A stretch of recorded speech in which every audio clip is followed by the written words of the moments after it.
Saturday का दिन है, डबल हेडर वाला मुकाबला। आज शाम का जो दूसरा मुकाबला है वो खेला जाएगा गुजरात टाइटंस और राजस्थान रॉयल्स के बीच में। एक तरफ रॉयल्स, दूसरी तरफ टाइटंस।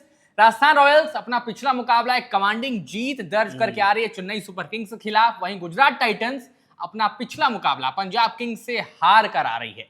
दोनों टीमों के पास अपने अपने चैलेंजेस हैं, अपनी अपनी प्रॉब्लम्स हैं। तो मैं जो आज मेरी टीम होगी वो होगी राजस्थान रॉयल्स, रवि की टीम है टाइटंस। बताइए। तो आज हम बात करेंगे कि कौन से दोनों टीमों से वो 5 खिलाड़ी होने वाले हैं जिनके ऊपर सबकी निगाहें होंगी, क्योंकि अगर आपकी टीम को बेहतर करना है तो कुछ कुछ खिलाड़ियों पर सबकी निगाहें रहती हैं जो मैच विनर्स बनकर आते हैं। देखिए 11 खिलाड़ी खेलते हैं क्रिकेट के मैदान पर, आपको सबके कंट्रीब्यूशन की जरूरत होती है, लेकिन कुछ खिलाड़ी होते हैं जो हमेशा स्टैंड आउट करते हैं, जिनसे सबकी एक्सपेक्टेशंस होती हैं। शुरुआत करते हैं गुजरात टाइटंस की टीम से। रवि, अपने वो 5 खिलाड़ी बताइए गुजरात टाइटंस के स्क्वाड से जो आपको लगता है कि इस मुकाबले में इंपैक्ट डालने वाले हैं। तो जैसा कि आपने बोला था कि गुजरात पिछला मैच हार के आई है, और तो उन्हीं कमियों से शुरुआत करूंगा कि जो पिछली कुछ कमी रही। दरअसल राशिद खान जो सबसे प्रमुख गेंदबाज हैं गुजरात टाइटंस के, वो पिछले मैच में उनकी परफॉर्मेंस बहुत अच्छी नहीं रही। वो एक विकेट लिया उन्होंने, लेकिन अच्छी खासी उनकी पिटाई हुई थी। और इस एक तो हमने ये भी देखा था कि उनको आते शुभमन गिल ने लाते लाते भी थोड़ा देर कर दिया था। एक ये भी रीजन हो सकता है, खैर वो एक अलग बात है। मगर राशिद खान जिस तरह के गेंदबाज हैं, उनको देख करके ऐसा लगता है कि वो अगले मैच में वापसी करेंगे और नो डाउट कि वो मैच विनर हो सकते हैं। मतलब गेंदबाजी के स्तर पर, जब क्योंकि हमको सबको पता है कि स्पिन की जब स्पिनर लगाना होता है तब भी राशिद खान काम कर ही जाते हैं। अहमदाबाद के मैदान पर अहमदाबाद के मैदान पे मैच है, स्पिन वहां पर कारगर होती ही होती है। और अगर जब कभी तेज गेंदबाजी की भी जरूरत होती है, वहां तेज गेंदबाजी कारगर नहीं होती है, वहां पर भी राशिद खान काम कर जाते हैं, क्योंकि उनके पास इतनी वेरिएशन है। और वो स्पीड भी, मतलब एक पेस भी हल्का फुल्का, वो 100 के क्रॉस भी डाल सकते हैं, वो 80 के नीचे भी डाल सकते हैं। माने वो फुल बॉलर, सबको पता है, राशिद खान की ज्यादा तारीफ करने की जरूरत है नहीं। इसके अलावा अगर बल्लेबाजी में देखा जाए तो मैं एक जॉस बटलर को बेहतरीन विनर मानता हूं अगले मैच में, क्योंकि जॉस बटलर ने पिछली मैच में 38 रन बनाए थे, और लेकिन फंसे 38 बनाए थे। जॉस बटलर को मैं इसलिए कह रहा हूं क्योंकि अंग्रेजी खिलाड़ी हैं, बेसबॉल खेल के आए हैं, और जॉस बटलर का हमेशा से रहा है कि वो लगते हैं, कभी कभी हमने हमेशा देखा शुरुआत में वो फंसते हैं, पिछले मैच में भी वो फंसे।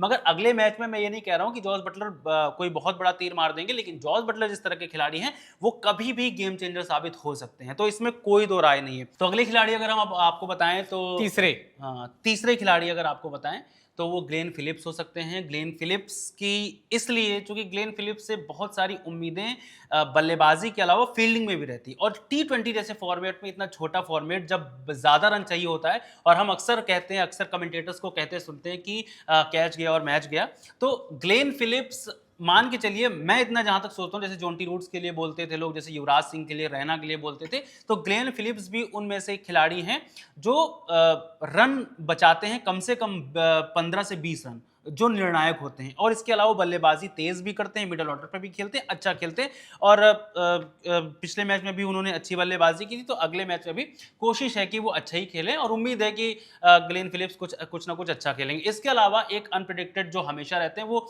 उनको सिर्फ एक मैच के लिए याद किया जाता है, राहुल तेवतिया को, मगर उनके साथ हमेशा ये रहता है कि राहुल तेवतिया कभी भी फॉर्म में आ सकते हैं और कभी भी बेहतर खेल दिखा सकते हैं। छोटा छोटा मैं आपको गिना दे रहा हूं। और मोहम्मद सिराज ने पिछले मैच में गेंदबाजी की, इतने इंपैक्टफुल नहीं रहे, पूरा ओवर भी नहीं दिया गया, पूरा ओवर भी नहीं दिया गया, और लेकिन हम सिराज को ये देखते हैं कि वो जब भी खेलते हैं कोई किसी भी कंडीशन में, तो वो अपना 100% देते हैं, और ये सारे ओवर उनको पिछली बार मिले नहीं थे।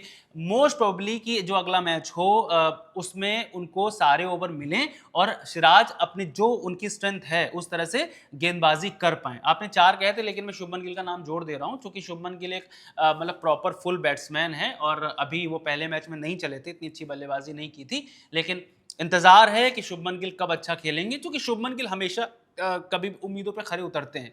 शुभमन गिल हम कभी भी नाराज नहीं करते। गुजरात टाइटंस का अगर आप पिछला मुकाबला देखेंगे ना, तो वहां पर इनकी बल्लेबाजी में एक बड़ा मेजर फ्लॉ क्या था, बस मैं उसमें एडिशन कर रहा हूं। इनके जो 5 खिलाड़ी वो तो हैं ही, जहां पर आपने ग्लेन फिलिप्स बताया, जॉस बटलर बताए, आपने राशिद खान गिनाया, शुभमन गिल बताया, आपने शुभमन गिल बताया, मोहम्मद सिराज बताया। ये 5 खिलाड़ी आपने जो बताए वो बताए, लेकिन जो सबसे बड़ा फ्लॉ गुजरात टाइटंस की बल्लेबाजी में पिछले मुकाबले में देखने को मिला है ना, कि आज की गेम में जो T20I क्रिकेट जो चलती है, जो उसकी पेस है ना, जहां पर आपको पावर प्ले कैपिटलाइज करने में, मतलब 6 ओवर में आप 70 से नीचे तो कुछ एक्सपेक्ट नहीं करते, वहां पर साई सुदर्शन और शुभमन गिल क्या वो पेस देते हैं? सबसे बड़ा सवाल।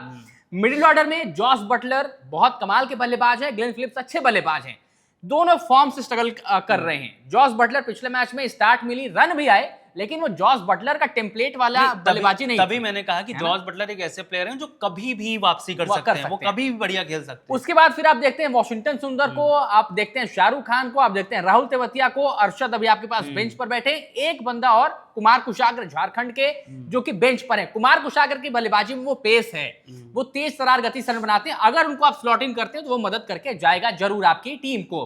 गेंदबाजी मुझे लगता है सॉर्टेड है, पिछले मुकाबले में प्रसिद्ध कृष्णा आए थे, अच्छी विकेट्स लेकर गए थे, बैक टू बैक 2-3 विकेट निकाल दी तो पंजाब को फंसाया था, लेकिन उसके बाद जहीर बाटले ने छक्का भी मार दिया था, वही अपनी पुरानी हिट द डेक। लेकिन प्रसिद्ध कृष्णा को लाते, थोड़ा सा कप्तानी में भी ध्यान देना होगा, प्रसिद्ध कृष्णा को लाते लाते देर कर दिया पिछले मुकाबले में, मतलब जब हाथ से लगभग मैच निकल गया था तो तब प्रसिद्ध कृष्णा को लाए थे और उन्होंने दिखाया करके कि मैं कर सकता हूँ, शायद अगर मुझे पहले लाए होते तो मैच आपकी तरफ होता, मगर वो नहीं हुआ, थोड़ा कप्तानी में भी। दूसरी तरफ राजस्थान रॉयल्स की टीम, मैं जल्दी से इसको समराइज करता हूं। राजस्थान रॉयल्स आपको ना जब ये टीम देखते हैं तो आपको एक बैलेंस टीम नजर आती है, चाहे आप तेज गेंदबाजी देखें, वहां पर जोफ्रा आर्चर का एक्सपीरियंस है, संदीप शर्मा का एक्सपीरियंस, आप जब स्पिन देखते हो तो वहां पर आपको रवि बिश्नोई देखने को मिलते हैं, अब तो खैर वहां पर जडेजा का एडिशन हो गया है, वो आपको देखने को मिलते हैं, तो आपको तेज गेंदबाजी स्पिन अच्छी देखने को मिलती है। बल्लेबाजी तो क्या ही कहने, पिछले मुकाबले में चेन्नई सुपर किंग्स के खिलाफ आपने देखा वैभव सूर्यवंशी के वो 15 गेंदों में 50, आप बहुत डिबेट कर सकते हैं कि वैभव सूर्यवंशी तेज खेलते हैं, विकेट जाने की प्रोबेबिलिटी बहुत हाई है, वो चलेंगे नहीं चलेंगे, वो बहुत किस्मत पर भी बहुत कुछ डिपेंड करता है, लेकिन यशस्वी जायसवाल की बल्लेबाजी आपको कॉन्फिडेंस देती है क्योंकि मैच्योरिटी दिखती है उस बल्लेबाजी में। वो 5 खिलाड़ी राजस्थान रॉयल्स की तरफ से देखिए, सबसे पहले वैभव सूर्यवंशी, यशस्वी जायसवाल, आप इनको बिल्कुल इग्नोर नहीं कर सकते। तीसरे जो खिलाड़ी होंगे मेरे वो होंगे रवि बिश्नोई। आप क्योंकि ये जो मुकाबला है वो नरेंद्र मोदी स्टेडियम में खेलेंगे, वहां पर जो मैदान है वो बड़ा है, स्पिन को बीच में जब टैकल करने की बारी आती है, आप जब फॉरेन प्लेयर्स को देखते हैं, गुजरात के चाहे बटलर हो चाहे ग्लेन फिलिप्स हो, रवि बिश्नोई और रविंद्र जडेजा दोनों अपना काम कर सकते हैं। तीसरा, मैं यहां पर कोई पेसर नहीं चुनूंगा क्योंकि देखिए अहमदाबाद का मैदान है, पेस अगर आप बल्लेबाजों को देते हैं तो थोड़ा सा उनको पसंद भी आती है। मुझे यहां लगता है कि एक एक्स्ट्रा बल्लेबाज आप ऐड कर सकते हैं, या तो आपके लिए वो रियान पराग हो सकते हैं या आपके लिए वो कोई दूसरे बल्लेबाज हो सकते हैं। मेरे लिए रियान पराग हैं जो कि यहां पर अच्छी बल्लेबाजी करके जाएंगे, पिछले मुकाबले में भी आपको ठीक ठाक बल्लेबाजी करके देकर गए थे, अच्छे टेम्पलेट पर दिख रहे थे, रन बहुत नहीं थे लेकिन टेम्पलेट अच्छा था। ध्रुव जुरेल आप चुन सकते हैं, बट मुझे लगता है रियान पराग ज्यादा बेहतर विकल्प होंगे। तो यशस्वी जायसवाल आपके लिए, वैभव सूर्यवंशी, रियान पराग, रवि बिश्नोई और रविंद्र जडेजा, ये वो राजस्थान रॉयल्स के 5 खिलाड़ी हैं जो गुजरात टाइटंस को उनके घर में परेशान कर सकते हैं। वैभव सूर्यवंशी के फेवर में तो मैं भी हूं, क्योंकि जिस तरह से वैभव सूर्यवंशी खेल रहा है, मतलब गजब खेलता है यार। कोई जैसे हम अगर किसी बैट्समैन को देखते हैं, कंपैरिजन नहीं कर रहे हैं, मगर फिर भी अगर एक नाम ले लें अभिषेक शर्मा का, हम कहते हैं कि अभिषेक शर्मा को हम देखते हैं कि वो फुल बैट शॉट खेलता है या, लेकिन वो फंसता है। वैभव सूर्यवंशी को फंसते नहीं देखा कभी, मतलब एक जो उसके बैट का फ्लो है, बावजूद इसके मैं कहूंगा कि राजस्थान रॉयल्स ना थोड़ी सी कमजोर नजर आएगी क्योंकि संजू सैमसन नहीं है। अगर संजू सैमसन होते तो राजस्थान रॉयल्स कहीं और होती। तो चलिए, फिलहाल राजस्थान रॉयल्स अगर संजू सैमसन होते कहीं और होती या राजस्थान रॉयल्स कमजोर है, ये तो मुकाबले के बाद पता चल ही जाएगा। बट 5 खिलाड़ी हमने तो चुन लिए हैं। आप लोग कमेंट में बताइए कि आपको क्या लगता है कि दोनों टीमों से वो कौन से खिलाड़ी हैं जिनसे आपको एक्सपेक्टेशंस हैं इस मुकाबले में बेहतर करेंगे, चाहे वो गुजरात टाइटंस के हो चाहे वो राजस्थान रॉयल्स के हो। अपनी ओपिनियन कमेंट्स में लिखिएगा और आप भी बताइएगा कि आपके कौन से वो खिलाड़ी हैं। वीडियो पसंद आए तो लाइक करिएगा, शेयर करिएगा, खबर गांव को सब्सक्राइब जरूर करिएगा।